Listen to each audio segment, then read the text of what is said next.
الحمد لله حمدا كثيرا كما أمر، والصلاة والسلام على سيد الخلق والبشر، وأشهد أن لا إله إلا الله وحده لا شريك له في الخلق والأمر. أما بعد فأعوذ بالله من الشيطان الرجيم. بسم الله الرحمن الرحيم. يا أيها الذين آمنوا لا تتخذوا اليهود والنصارى أولياء بعضهم أولياء بعض ومن يتولهم منكم فإنه منهم إن الله لا يهدي القوم الظالمين.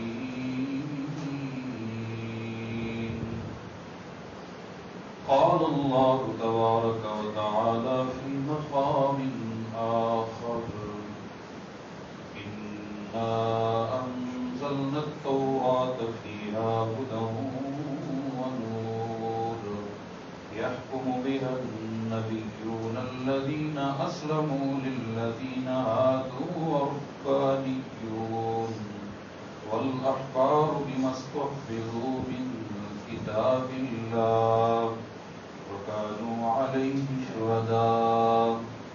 صدق الله العظيم وصدق رسوله النبي الأمين الكريم. اللهم صل وسلم وبارك على سيدنا ومولانا محمد كما تحب وترضى عدد ما تحب وترضى. انتہائی قابل سب تکریم و اعزاز میرے محترم مکرم بزرگوں، بھائی اور دوستوں، قرآن مجید کے چھٹے پارے سورۃ المائدہ کی میں نے تقریباً 2 آیات تلاوت کی ہیں. جس موضوع پر چند گزارشات آپ کی خدمت میں پیش کرنا چاہتا ہوں وہ اتنا طویل مضمون ہے کہ تقریباً قرآن مجید کے ہر پارے میں بیان ہوا ہے. 14ویں پارے اور 28ویں پارے کو چھوڑ کر تقریباً ہر پارے میں حضرت سیدنا موسیٰ علیہ السلام اور ان کی قوم کا تذکرہ ہوا ہے. آج جو عالمی حالات درپیش ہیں فلسطین میں، اسرائیل ظلم ڈھا رہا ہے، اس کی ایک طویل تاریخ ہے اور اس پر طرح طرح کے سوالات اور ان کے جوابات ہیں. اس مختصر نشست میں چند ضروری باتیں جو ہمارے ایمانی تقاضے کے لیے بڑی اہم ہیں وہ آپ کی خدمت میں عرض کرنا چاہتا ہوں. دنیا میں 3 مقدس مقامات، ایک مقدس مقام حرم شریف ہے جس کو ہم بیت اللہ اور کعبہ اور اپنا قبلہ بھی کہتے ہیں. دوسرا مقدس مقام مسجد نبوی ہے. مسجد نبوی سے بہت پہلے تاریخ ہے بیت المقدس کی جس کو ہم قبلہ اول بھی کہتے ہیں. بیت اللہ کی تاریخ سب سے پرانی ہے. بیت اللہ کے بعد بیت المقدس مسجد اقصی کی تاریخ ہے اور پھر مسجد نبوی کی تاریخ ہے. اور آپ جانتے ہیں کہ ان تینوں مقدس مقامات کی تعمیر کرنے والے اور ان کی بنیاد رکھنے والے 3 جلیل القدر پیغمبر تھے.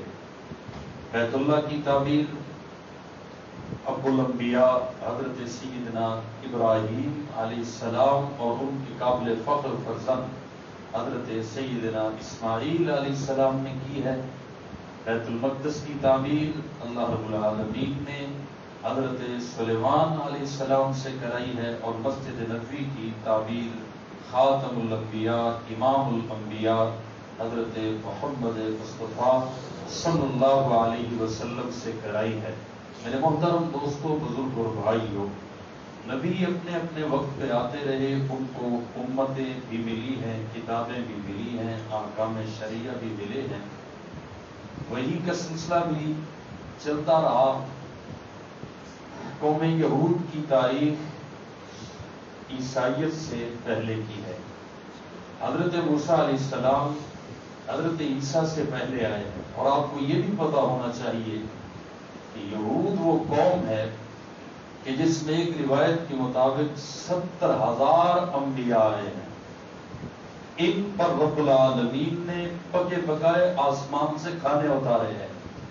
ان کے جسم پہ پہنے ہوئے کپڑے نہ پرانے ہوتے تھے نہ میلے ہوتے تھے، ان کا لباس ان کی عمروں اور ان کے قد کے ساتھ خود ہی بڑھتا رہتا تھا۔ ایسی لاڈلی قوم جس کو خدا نے کہا کہ ہم ان سے محبت کرتے ہیں، واحد باؤ، اور یہ اللہ کے بڑے پسندیدہ ہیں، اور یہ اتنے آگے چلے گئے کہ یہ اپنے آپ کو اللہ کی اولاد کہنے لگ گئے اور اپنے آپ کو صاحبزادہ سمجھنا شروع ہو گئے، اور اپنی ذمہ داریوں سے غفلت برتی، نبیوں کا قتل عام شروع کیا۔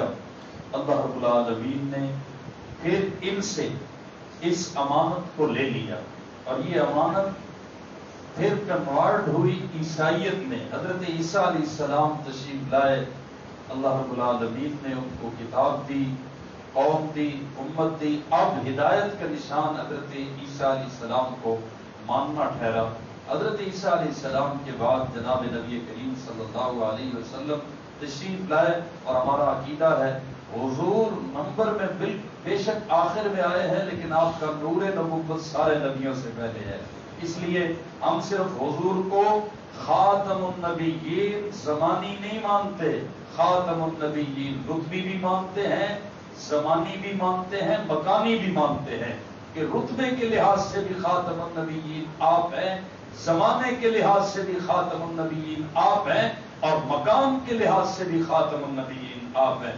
یہ بڑا طویل مضمون ہے، لیکن میں صرف اشارہ کر دیتا ہوں کہ آپ کا نور نبوت حضرت آدم سے پہلے ہو تب بھی آپ کی ختم نبوت میں فرق نہیں پڑتا ہے، تب بھی خاتم النبیین یعنی سارے نبیوں کے امام آپ کی ختم نبوت اس کی محتاج نہیں ہے، اس کی پابند نہیں ہے کہ آپ سب سے آخر میں آئے تو تب آپ خاتم النبیین ہیں۔ نا ہمارا عقیدہ ہے آپ کا نور نبوت حضرت آدم سے پہلے ہو تب بھی خاتم النبیین آپ ہیں، اپنے نمبر پہ حضرت عیسیٰ کے بعد تشریف لائے تب بھی خاتم النبیین آپ ہیں، اور اگر ساتوں زمین اور ساتوں آسمان کی الگ الگ مخلوق کے لیے اللہ الگ الگ نظام بنائے، الگ الگ نبی بنا دے، ہمارا عقیدہ ہے کہ ساتوں زمینوں کے لیے اور نبی الگ الگ ہو سکتے ہیں، لیکن جب ساتوں زمینوں کے امام کی بات آئے گی تو آمنہ کا لال عبداللہ کا در یتیم ہوگا۔ سبحان اللہ۔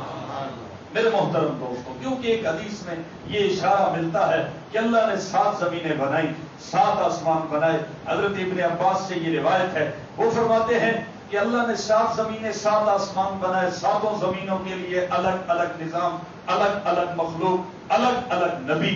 اب اس روایت میں واضح الفاظ ہے کہ ساتوں زمینوں کے لیے اس زمین کی طرح الگ الگ آدم، الگ الگ نوح، الگ الگ حضرت ابراہیم۔ آگے وہ کیا فرماتے ہیں کہ ساتوں زمینوں کے لیے الگ الگ نبی، پیغمبر، رسول ہو سکتے ہیں، ممکن ہے، لیکن ان ساتوں کے جب سردار کی بات آئے گی تو 7 محمد نہیں ہوں گے، اکیلا مدینے والا ہوگا۔ سبحان اللہ۔ یہ ہے ختم نبوت مکانی، ختم نبوت رتبی بھی آپ کے سر پہ سجی ہے، ختم نبوت زمانی کا تاج بھی آپ کے سر پہ ہے، ختم نبوت مکانی کا تاج بھی آپ کے سر پہ ہے۔ میرے محترم دوستو، آپ جانتے ہیں کہ حضرت ابراہیم علیہ السلام کو اللہ رب العالمین نے 2 بیٹے عطا کیے، ایک کا نام حضرت اسماعیل اور دوسرے کا نام حضرت اسحاق۔ حضرت اسحاق کے آگے بیٹے ہیں حضرت یعقوب، انہی کا نام اسرائیل ہے، اور اسرائیل کا معنی عبرانی زبان میں اللہ کا بندہ ہے، جس کو عربی میں عبداللہ کہا جاتا ہے۔ یہی اسرائیل کا دوسرا ایک لفظ اور مترادف معنی ہے۔ میرے محترم دوستو، حضرت یعقوب کو اللہ رب العالمین نے حضرت یوسف جیسا فرزند عطا کیا اور 11 بیٹے عطا کیے۔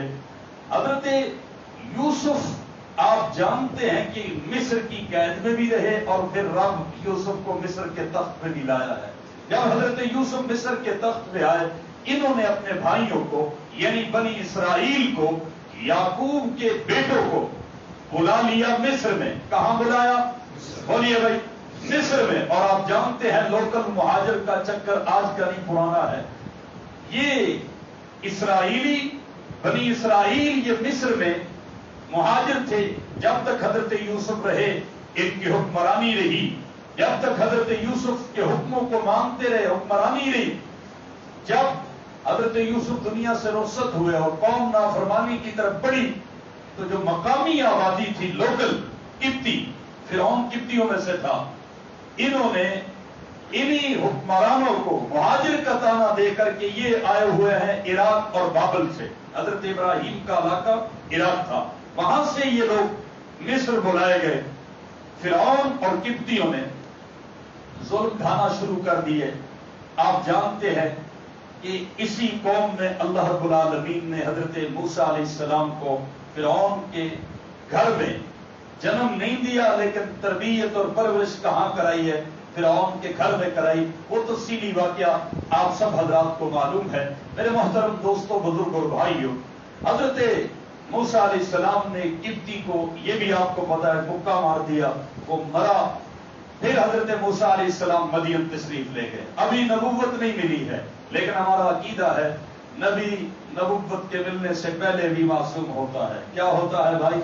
اس کے دامن پہ کوئی گناہ کا داغ اور دھبا نہیں ہوتا ہے کیونکہ رب نے اس کو نبوت کا تاج پہنانا ہے. یہ الگ بات ہے کہ اعلان نبوت 40 سال کے عرصے میں ہوتا ہے اور اس کی بھی اپنی حکمتیں ہیں تاکہ نبی پہ کوئی عقل مند اعتراض نہ کر سکے. اگر نبی کسی ذاتی خواہش کی بنا پر یہ شہرت یا لیڈری کی بنا پر تو لیڈری کا اگر جذبہ ہو تو 25 سال میں ہونا چاہیے نا 28 سال میں ہونا چاہیے 30 سال میں ہونا چاہیے. 40 سال میں جذبے دبتے ہیں یا ابھرتے ہیں؟ دبنا شروع ہوتے ہیں. عقل مندی کا زمانہ شروع ہوتا ہے. یہی وجہ ہے کہ اعلان نبوت نبی کتنے سال میں جا کے کرتا ہے؟ 40 سال میں. معصوم وہ پہلے بھی ہوتا ہے. میرے محترم دوستو حضرت موسیٰ علیہ السلام مدین تشریف لے گئے. حضرت شعیب کی بیٹی کے ساتھ آپ کا نکاح ہوا. تقریباً 8 سال تک. کتنے سال تک؟ حضرت موسیٰ علیہ السلام اس قبطی کو مکہ مارنے اور پھر حضرت شعیب کی بیٹی کے ساتھ نکاح تک کے زمانے میں 8 سال کا عرصہ ہے. اللہ رب العالمین نے اب بنی اسرائیل کی دوبارہ ہدایت کے لیے اور انہیں غلامی کے شکنجوں سے نکالنے کے لیے حضرت موسیٰ علیہ السلام کو پھر دوبارہ کدھر بھیجا؟ پھر دوبارہ مصر کی طرف بھیجا. یہ وہ زمانہ ہے جب حضرت موسیٰ جوان ہے اور فرعون کا پورا حکومت کا سورج نصف النہار کی طرح چڑھا ہوا ہے. لوگ سوچتے ہیں نا کہ بچپن بھی مصر میں گزارا اور پھر بعد میں مقابلہ بھی مصر میں. یہ درمیانہ عرصہ میں نے آپ کو بتا دیا ہے. حضرت موسیٰ علیہ السلام اور فرعون کا مقابلہ ہوتا ہے. آپ نے یہ واقعہ علماء سے سن رکھا ہے کہ پورے مصر کے جادوگر فرعون نے اکٹھے کر لیے حضرت موسیٰ علیہ السلام کے مقابلے میں. ان جادوگروں کو اللہ رب العالمین نے ایمان کی طاقت اور ایمان کی دولت عطا کر دی. انہوں نے اکٹھے آمنا برب ہارون و موسیٰ کہہ کر حضرت موسیٰ علیہ السلام اور آپ کے بھائی حضرت ہارون پر ایمان لایا. میرے محترم دوستوں بزرگ اور بھائیوں اب اس سے اگلی بات شروع ہوتی ہے کہ حضرت موسیٰ علیہ السلام جب فرعون سے ہر طرح جیتے تو اب فرعون نے اپنی طاقت اور حکومت کے بلبوتے پہ بنی اسرائیل کو مصر سے نکالنا چاہا.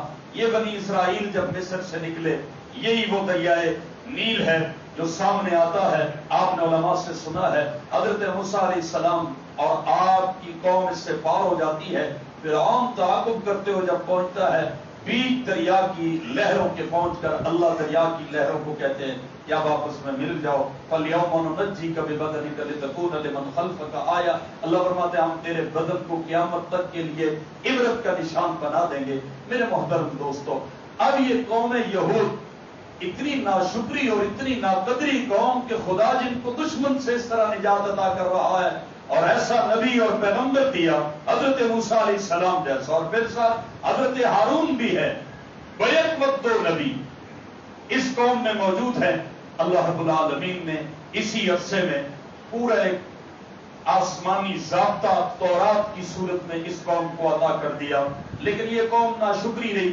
اب حضرت موسیٰ علیہ السلام اس قوم کو کہتے ہیں کہ ہم نے جہاد کرنا ہے، مصر میں ہم نے دوبارہ داخل ہونا ہے، فرعون تو غرق ہو گیا، اس کے پیچھے کچھ قوم باقی اور اس کے جانشین باقی ہے، ان سے جہاد کرنا ہے. تو یہ قوم سیدھی حضرت موسیٰ کو کہتی ہے، جن کو خدا اس طرح بچا رہا ہے. قرآن کہتا ہے یہ صاف لفظوں میں کہنے لگے، قالوا یا موسیٰ ان فیہا قوما جبارین، وہ تو بڑی سخت قوم ہے، ہم ادھر نہیں جاتے ہیں. وَإِنَّا لَن نَدْخُلَهَا حَتَّى يَخْرُجُوا مِنْهَا، ہم اس وقت تک داخل نہیں ہوں گے جب تک وہ لڑے بغیر شہر ہمارے لیے خالی کر کے چلے جائے. ایسا کبھی دنیا میں ہوا ہے کہ لڑے بغیر وہ شہر خالی کر کے چلے جائے؟ اور فَإِن يَخْرُجُوا مِنْهَا فَإِنَّا دَاخِلُونَ.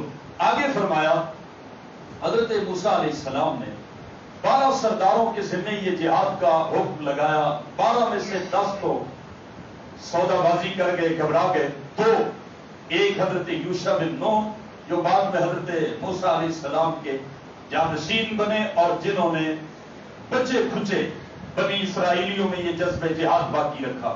تفصیل ہو جائے گی، میں بہت اختصار کے ساتھ بات آپ کی خدمت میں عرض کر رہا ہوں. میرے محترم دوستو، بزرگ اور بھائیو، حضرت موسیٰ علیہ السلام کو یہ قوم کہنے لگی کہ ہم تو بیٹھیں گے یہاں پہ، فقاتلا انا ہاہنا قاعدون، آپ جانو آپ کا رب جانے، آپ لڑو، اگر آپ جیت گئے ہم خوشیاں منانے والوں میں ہوں گے، اور آپ ہار گئے تو ہمیں جان دینے کی کیا ضرورت ہے، آپ کا رب لڑے اور آپ لڑو. یہ کون کہہ رہا ہے؟ جس قوم کو خدا نے پکے پکائے کھانے اتارے تھے، اور وہ قوم کون ہے؟ قوم یہود ہے. آج دنیا یہ کہتی ہے کہ بیت المقدس یہودیوں کا حق ہے. پچھلے دنوں ایک مولوی صاحب نے کالی پگڑی باندھ کر ٹی وی پہ بیٹھ کر یہ کہہ دیا کہ اللہ قرآن میں یہودیوں کو کہتا ہے کہ یا قوم ادخلوا الارض المقدسۃ التي، آگے کیا؟ کتب اللہ لکم. کتب کا معنی وہ مولوی صاحب کر رہے ہیں کہ یہودیوں کو اللہ کہہ رہا ہے کہ اللہ نے تمہارے لیے اس زمین کو لکھ دیا ہے. آگے پیچھے وہ نہیں بتا رہے کہ یہودیوں کو اللہ کہہ رہا ہے کہ جہاد کرو، تب تمہارے لیے اللہ نے یہ خطہ نتیجے کے طور پہ لکھ دیا ہے. جہاد کے ساتھ اللہ نے اس خطے کو یہود کے لیے مشروط کیا، اور پھر اپنے حکموں کے ماننے کے ساتھ اللہ رب العالمین نے بیت المقدس اور فلسطین کو یہودیوں کے لیے لکھا. لیکن جب نافرمانی ہوئی تو اب نبوت کدھر آ گئی؟ بنو اسماعیل کی طرف آ گئی، بنو اسرائیل سے. یہود کی طرف سے حضرت عیسیٰ علیہ السلام آخری نبی بنی اسرائیل میں، یہود سے حضرت عیسیٰ اور عیسائیت کی طرف، اور عیسائیت سے نبوت بنی اسرائیل سے نکل کر بنو اسماعیل میں آئی. اور پہلا نبی عربوں میں آیا جو صرف پہلا ہی نہیں آخری بھی ہے، کہو سبحان اللہ، جو اگلے پچھڑوں کا امام اور سردار. یہود غم و غصے میں اپنے آپ کو ملنے والی سزا کی تاب نہ لا سکے. میرے محترم دوستو، انہوں نے صرف حضور سے بغض نہیں رکھا. وقت ہو، میں نے شاید یہاں کبھی عرض کیا تھا، انہوں نے حضور کے یاروں سے بھی بغض اپنے دل میں اسی دن پیدا کر لیا تھا جس دن اللہ نے انہیں ذلیل کر کے کوہ طور سے واپس بھیجا تھا. یہود نے کہا تھا، قرآن مجید، یہود نے کہا تھا اللہ اکتب لنا فی ہذہ الدنیا حسنہ وفی الآخرہ انا ہدنا الیک، اللہ ہمارے لیے اچھی دنیا اور اچھی آخرت لکھ. حضرت موسیٰ علیہ السلام کے ساتھ گئے کہ آج ہم اللہ سے ڈائریکٹ مانگیں گے.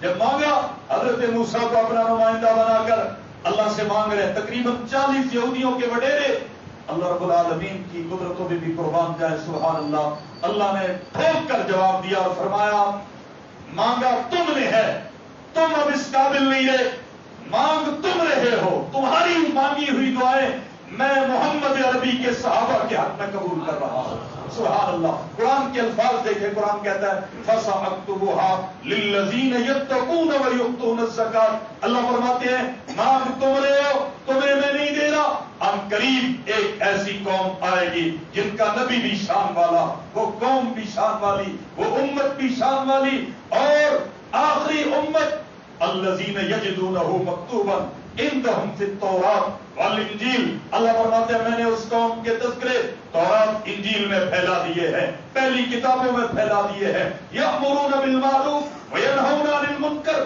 وہ محمد عربی کی امت نیکی کا حکم کرنے والے ہوں گے، برائی سے روکنے والے ہوں گے۔ اللہ نے یہ شان بیان کرنے کے بعد کہا مانگ تم رہے ہو اچھی دنیا اور اچھی آخرت، یہی دعا ربنا آتنا فی الدنیا حسنہ وفی الدنیا حسنہ وفی الآخرۃ حسنہ، جو دعا ہمیں مانگنے کا حکم ہے یہ یہودیوں نے مانگی تھی۔ اللہ نے کہا تھا تمہارے حق میں قبول نہیں ہے، یہ محمد عربی کے یاروں کے حق میں ایڈوانس قبول کر رہا ہوں۔ کہو سبحان اللہ۔ یہودی اس دن سے صحابہ کا بغض لے کر کوئی طور سے واپس آئے، اور آپ دیکھیں گے جو بھی صحابہ پر تبرہ کرے گا، صحابہ پر مشتنوائی کرے گا، انگلی اٹھائے گا، اس کے تانے بانے کس سے ملتے ہیں؟ بولو بھائی، یہود سے ملتے ہیں۔ میں بات کیا عرض کرنے لگا ہوں، اس وقت امت مسلمہ، امت محمدیہ بیت اللہ کی بھی وارث ہے، کہو الحمدللہ، بیت المقدس کی بھی وارث ہے، کہو الحمدللہ، مسجد نبوی کی بھی وارث ہے۔ جو خدا کے حکم کا منکر ہے، میرے محترم دوستو، خدا کہتا ہے کہ زمین پہ قبضہ اس کا نہیں ہے، زمین پہ قبضہ اسی کا ہوگا جو رب کا ہوگا، رب کی دھرتی پہ نظام اسی کا چلے گا۔ یہی وجہ ہے کہ اس بیت المقدس کو عیسائیوں کے قبضے سے، یہودیوں کے قبضے میں یہ ایک دن بھی نہیں رہا، عیسائیوں کا قبضہ رہا، اور عیسائیوں سے بھی قبضہ چھڑایا آ کر کس نے؟ حضرت سیدنا عمر فاروق رضی اللہ تعالی عنہ نے۔ اور انداز کیا ہے؟ حضرت ابو عبیدہ بن جراح شام کے گورنر ہیں، حضرت ابو عبیدہ بن جراح نے جہاد کا پیغام بھیجا، عیسائیوں کے بڑے بڑے علماء نے کہا ہمارے سے لڑنے کی ضرورت نہیں ہے، ہم آپ کے خلیفہ کو دیکھنا چاہتے ہیں، ہم نے اپنی کتابوں کے مطابق اگر نشانیاں تمہارے خلیفہ میں پا لی، ہم لڑے بغیر چابیاں بیت المقدس کی حوالے کر دیں گے۔ حضرت ابو عبیدہ بن جراح نے پیغام بھیجا، حضرت عمر فاروق نے کہا ہم خود اسی دن کے انتظار میں ہیں کہ جب اسلام اپنا آپ دلیل کے ذریعے منوا لے۔ میرے محترم دوستو، شان کیا ہے؟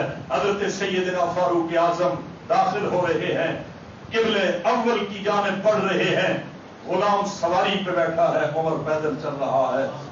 جب دیکھا عیسائیوں کے علماء نے جو چھتوں پہ چڑھے ہوئے تھے اپنی کتابیں کھول کے بیٹھے، کچھ کو زبانی حوالے یاد ہے کہ جو فاتح بیت المقدس کا ہوگا اس کی یہ نشانیاں ہوں گی۔ حضرت عمر کے جسم پہ جو کپڑے ہیں ان کپڑوں پہ بیوت لگے ہوئے ہیں۔ حضرت سیدنا فاروق اعظم شام سے تشریف لا رہے ہیں، عیسائی علماء چھتوں سے اتر کر حضرت عمر کا استقبال کر رہے ہیں، اور چابیاں خود حضرت عمر رضی اللہ تعالیٰ عنہ کو پیش کر رہے ہیں۔ ہم کہتے ہیں اگر بیت المقدس یہودیوں کا حق ہوتا تو حضرت عمر عیسائیوں سے لے کر کس کو دیتے؟ بھائی بولو، یہودیوں کو دیتے نا۔ حضرت عمر کے انصاف اور عدل سے بعید نہیں ہے کہ یہ اگر حق یہودیوں کا ہوتا قرآن کی روشنی میں تو عیسائیوں سے لے کر کس کو دیتے؟ لیکن حضرت عمر نے عیسائیوں سے لے کر اسلام کا جھنڈا بیت المقدس پہ لہرایا ہے۔ میرے محترم دوستو، عالمی صہیونی کوشش ہو، اور آپ حیران ہوں گے کہ آج جو امریکہ اسرائیل کی سرپرستی کر رہا ہے، یہ امریکہ اور امریکہ کے سارے عیسائی حوالی یہ یہودیوں کو حضرت عیسیٰ کا قاتل سمجھتے تھے۔ کیا سمجھتے تھے؟ قاتل سمجھتے تھے کہ یہودی ہمارے نبی کے قاتل ہیں، حضرت عیسیٰ کو سولی دینے والے یہودی ہیں۔ لیکن جب انہوں نے دیکھا کہ امت مسلمہ اکٹھی ہو رہی ہے، انہوں نے کیتھولک کانفرنس کی بہت بڑی عیسائیوں نے، اور اس میں سب سے پہلے یہودیوں سے اس مقدمے اور داغ کو ہٹایا کہ یہ حضرت عیسیٰ کے قاتل نہیں ہیں، تاکہ آئندہ مسلمانوں کو توڑنے کے لیے ہم یہودی اور عیسائی آپس کے اختلاف بھلا کر اکٹھے ہو جائیں۔ پھر میں آپ کو تفصیلات میں لے جاتا لیکن وقت مجھے اجازت نہیں دیتا۔ میرے محترم دوستوں، بزرگ اور بھائیوں، اللہ عرب حکمرانوں کو آج توفیق عطا فرمائے، ورنہ ان کی تاریخ بڑی روشن ہے۔ ان کو خط لکھا تھا امریکہ کا ایک صدر گزرا میٹرو، جب ہمارا پاکستان آزاد ہو رہا تھا اس وقت کی بات ہے، اس نے خط لکھا کہ ہمارا آپ کا اچھا تعلق ہے سعودی عرب کا، تو آپ برائے کرم فلسطین کا ساتھ نہ دیں، مسلمانوں کا ساتھ نہ دیں، یہودیوں کی ایک دنیا میں ریاست تو آباد ہونے دیں۔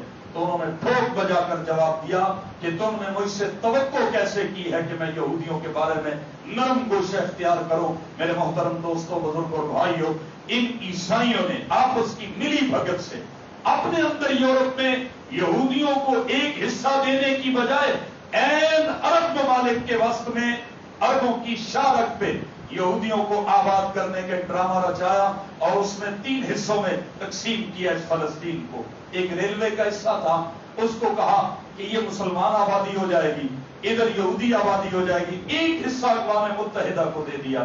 ظلم بالے ظلم، ستم بالے ستم، کہ جب مسلمانوں اور یہودیوں کی آپس میں لڑائی شروع ہوئی تو اقوام متحدہ درمیان سے نکل گیا، امریکہ وغیرہ یورپی ممالک درمیان سے نکل گئے، وہ حصہ جو انہوں نے اپنے لیے رکھا تھا اس پر بھی کون قابض ہو گئے؟ یہودی۔ اب جس کے پاس 2 حصے ہوں گے وہ غالب ہوگا، جس کے پاس ایک حصہ ہوگا وہ مغلوب ہوگا۔ اور یہ اقوام متحدہ نکلتے ہی 2 دن کے بعد اسرائیل کے وجود کو تسلیم کرتا ہے۔ میرے محترم دوستو، آج آپ مظالم دیکھ رہے ہیں کہ اتنی بڑی بڑی عمارتیں، ایسے ہنستے بستے شہر کس طرح اجاڑ دیے گئے۔ دنیا اس وقت عالمی میڈیا یہود کے پنجے میں ہے۔ آپ جانتے ہیں کہ اس میڈیا کو چلانے والی جتنی بڑی بڑی کمپنیاں ہیں وہ ساری یہود کی ملکیت ہے۔ یہود نے معاشی نظام کو اپنے ہاتھوں میں لیا، میڈیائی نظام کو اپنے ہاتھوں میں لیا۔ ہم کہتے ہیں انشاءاللہ اب نہیں، کل صحیح، پرسوں صحیح، ہمیں چلے ہوئے سورج سے زیادہ اپنے نبی کی باتوں پہ یقین ہے۔ حضور فرماتے ہیں دجال مدینے میں داخل نہیں ہوگا۔ دجال کہاں پہ ہوگا پتہ ہے؟ دجال اسی اسرائیل کا جو بڑا ایئرپورٹ ہے لد کے مقام پہ جہاں یہ سب جمع ہو رہے ہیں، حضور فرماتے ہیں دجال یہاں پہ ہوگا اور اس کے قتل کے لیے حضرت مہدی بھی یہاں پہنچیں گے، حضرت عیسیٰ بھی یہاں پہنچیں گے۔ ہم بھی انشاءاللہ زندہ رہے تو پہنچیں گے، نہیں تو کالی پگڑیاں تو ہوں گی انشاءاللہ۔ سبحان اللہ، ہم اس سنت میں بھی کالی پگڑی باندھتے ہیں کہ ہم نہ بھی ہوں، ہماری یہ پگڑی کسی مجاہد کے کام آ جائے گی جو اس وقت موجود ہوگا۔ آپ کو میں ایک واقعہ عجیب سناؤں، لیکن وقت بھی ہو چکا۔ دارالعلوم دیوبند کے ایک محترم گزرے ہیں اللہ والے، حضرت شاہ رفیع الدین صاحب، انہوں نے یہ حدیث پاک میں پڑھ لیا تھا کہ حضرت عیسیٰ علیہ السلام اور حضرت مہدی جب تشریف لائیں گے جامع مسجد دمشق، اور دمشق آپ جانتے ہیں کہ عراق میں ہے، جامع مسجد دمشق کے شرقی مینارے پہ حضرت عیسیٰ آسمان سے اتریں گے اور یہ ان کا اترنا بھی برحق ہے۔ پہلی نماز وہ حضرت مہدی کے پیچھے پڑھیں گے، یہ بتانے کے لیے کہ امت محمدیہ کے عالم کی شان کیا ہے، امت محمدیہ کے ایک ولی کی شان کیا ہے۔ پہلی نماز حضرت مہدی کے پیچھے پڑھیں گے، اس کے بعد جہاد شروع ہوگا، مکہ المکرمہ تشریف لائیں گے۔ تو حضرت شاہ رفیع الدین نے یہ حدیث پاک میں پڑھ لیا۔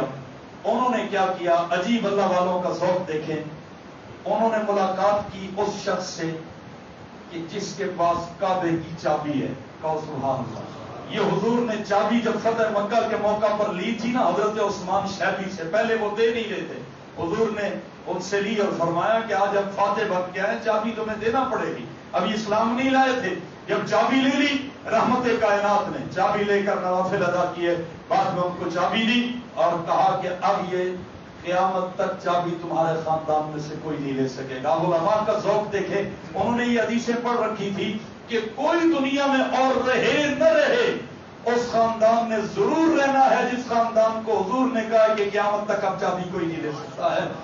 اچھا، اب شیبی خاندان کے پاس چابی ہے بیت اللہ کی اور بادشاہ بھی نہیں لے سکتا ان سے، حضور کی خوشخبری ہے ان کے لیے، ایک سعادت ہے۔ حضرت شاہ رفیع الدین صاحب نے ایک تلوار لی، ایک کالی پگڑی لی اور ایک چھوٹا قرآن جو مجاہد اپنے ساتھ رکھتا ہے یا گلے میں لٹکا کے رکھتا ہے جہاں پر تلاوت کی ضرورت ہو۔ اس وقت تو ابھی موبائل نہیں آئے تھے نا، وہ چھوٹا قرآن اور ایک خط، یہ کتنی چیزیں ہو گئی؟ 4 چیزیں۔ ابھی سنیے، آپ خوش ہو جائیں گے، ایمان کو تازگی ملے گی اور ہم انشاءاللہ اس دن کے لیے تیار ہیں یا نہیں بھائی؟ ہماری نسلیں تو ہوں گی میں کہتا ہوں، ایک ساتھی مجھے کہنے لگا فلسطین میں ظلم ہو رہا ہے، یا آپ تقریر کر کے کیا کریں گے؟ میں نے کہا یہاں سے میں وہ پیغام دوں گا کہ مائیں اپنے بچوں کی تربیت ایسے کریں کہ ان کے بچے سلطان صلاح الدین ایوبی پیدا ہو، ملا عمر پیدا ہو، کوئی تو ایسا مجاہد اٹھے گا انشاءاللہ جو مسلمانوں کا قبلہ اول پنجے یہود سے آزاد کرا کے دے گا انشاءاللہ۔ کہو انشاءاللہ۔ اب اس لیے منبر و معراج سے یہ آواز لگانا ضروری سمجھتی ہے کہ اپنے گھروں میں جہاد کی تربیت دیجیے۔ میرے محترم دوستو، اب حضرت نے کیا کیا؟ حضرت نے اس خاندان کے بڑے عالم تھے، بزرگ تھے، ان کو ملے اور کہا کہ حدیث پاک کی روشنی میں کوئی اور خاندان باقی رہے نہ رہے، آپ کے خاندان نے باقی رہنا ہے۔ یہ قرآن چھوٹا سا، یہ تلوار، یہ کالی پگڑی اور یہ خط پورا جماعت دیوبند کی طرف سے ہے، آپ نے نسل در نسل منتقل کرتے رہنا ہے۔ جب حضرت مہدی آئیں گے، آپ کی اولاد میں جو اس وقت موجود ہو، وہ جب انہیں کعبے کی چابی دے کر اندر جانے کی اجازت دے رہا ہو، اس وقت یہ دیوبند کی جماعت کی طرف سے ہدیہ بھی پیش کر دیجیے۔ کہو سبحان اللہ۔